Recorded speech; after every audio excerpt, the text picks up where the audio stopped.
여러분이 자주 가던 그 음식점이 어느 날 갑자기 사라진 경험하신 적 있으신가요? 사장님도 좋으시고 맛도 있어 손님이 늘상 많아 장사가 잘 되는 줄만 알았는데 왜 갑자기 사라진 걸까요? 작년 한 해 우리나라에서 문을 닫은 사장님이 무려 98만 6천 명입니다. 사실상 100만 명, 역대 최대 규모입니다.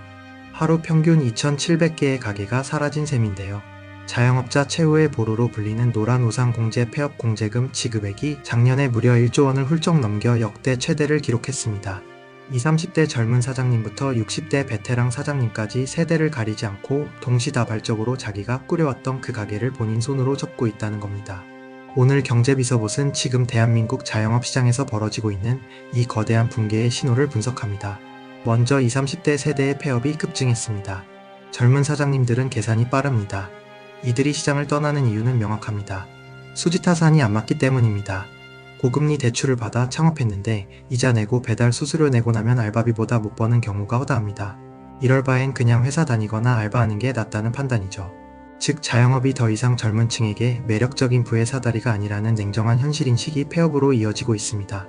그래도 점기 때문에 계산상 자기 인건비도 남지 않는다면 폐업을 하고 주저없이 취업전선으로 뛰어들 수 있기 때문입니다. 그렇다면 60대 이상 베테랑 사장님들은 어떨까요? 이분들은 오랫동안 자리를 지켜왔지만 이제는 버틸 수 있는 한계인 임계점을 넘었다고 말합니다.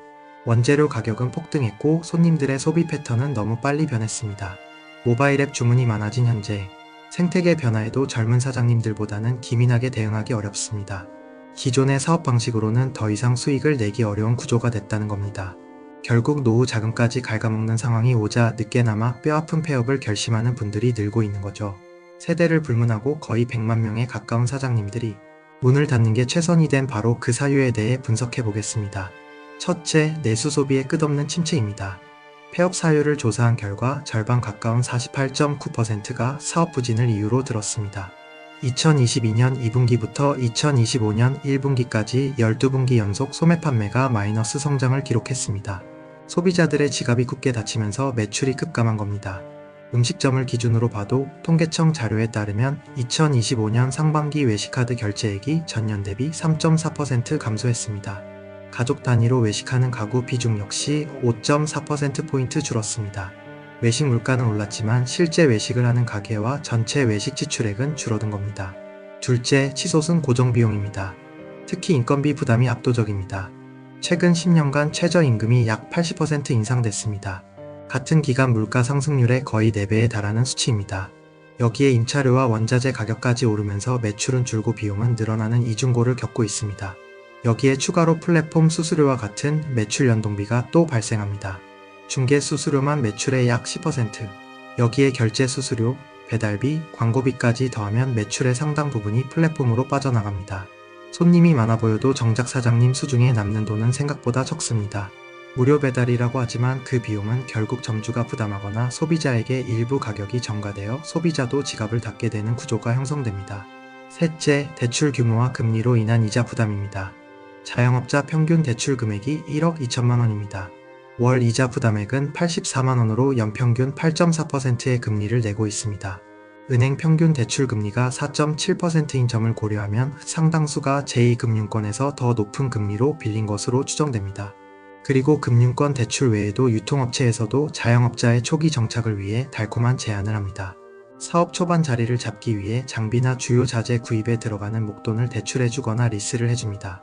첫 년도에는 무이자가 많지만 그 다음해부터는 이자가 높거나 대출을 상환하지 못해 점주가 의리되어 버리는 상황이 부지기수입니다. 넷째는 바로 시장에 계속 유입되는 자영업자로 인해 공급 과잉이 벌어지기 때문입니다. 빠른 퇴직과 재취업이 어려운 현실은 우리나라를 OECD 국가 중에서도 자영업자 비중이 상위권인 국가로 만들었습니다. 미국이나 일본보다 2배 이상 높은 수준입니다. 전문가들은 현재 약 10%포인트 정도 과잉 상태로 보고 있습니다. 결국 같은 시장에 너무 많은 사업자가 몰리면서 과잉 경쟁이 벌어지고 있는 겁니다. 앞에서 말씀드린 4가지 이유로 비즈니스의 핵심 포인트인 이윤 창출이 불가능해지니 시장에서 대거 이탈하는 것은 너무나 당연한 경제적 결과입니다. 여기에 자영업을 더 어렵게 만드는 상황이 또 있습니다. 소비 트렌드는 틱톡, 유튜브 등 소셜미디어를 만나면서 더 빠른 속도로 변하고 있습니다. 카스테라, 탕후루, 흑당 버블티 가게들을 기억하시나요? 불과 얼마 전까지만 해도 골목마다 생겼다가 사라진 가게들 말입니다. 이런 트렌드 아이템들의 공통점은 유행이 1년을 못 간다는 겁니다. 초기 진입자는 돈을 벌지만 뒤늦게 뛰어든 사람들은 오픈하는 순간 이미 유행이 끝나 있고 이 사이클이 점점 더 짧아지고 있습니다. 결국 트렌드만 쫓아 창업했다가 빚만 남고 폐업하는 자영업자들이 속출하고 있습니다. 살아남은 가게들은 어떨까요? 몸집을 극단적으로 줄이고 있습니다. 직원을 내보내고 사장님 혼자 일하는 나홀로 사장이 430만 명을 넘었습니다. 또는 아예 사람이 없는 무인 점포로 전환하기도 하죠. 이것은 자영업이 성장하는 게 아니라 어쩌면 생존을 위해 최소한의 호흡만 유지하는 동면 상태로 접어들었다는 뜻일 수 있습니다.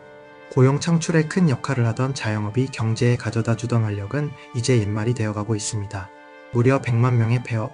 이 숫자는 우리에게 분명한 메시지를 줍니다. 누구나 사장님이 될 수 있던 시대는 끝났다는 겁니다. 이제 자영업 시장은 철저하게 준비된 실력자나 확실한 자본력을 갖춘 곳만 살아남는 프로들의 리그로 재편되고 있습니다. 지금의 현상은 어쩌면 비정상적으로 비대했던 우리 자영업 시장이 제자리를 찾아가는 고통스러운 과정일지도 모릅니다. 당신의 경제비서 경비봇이었습니다. 감사합니다.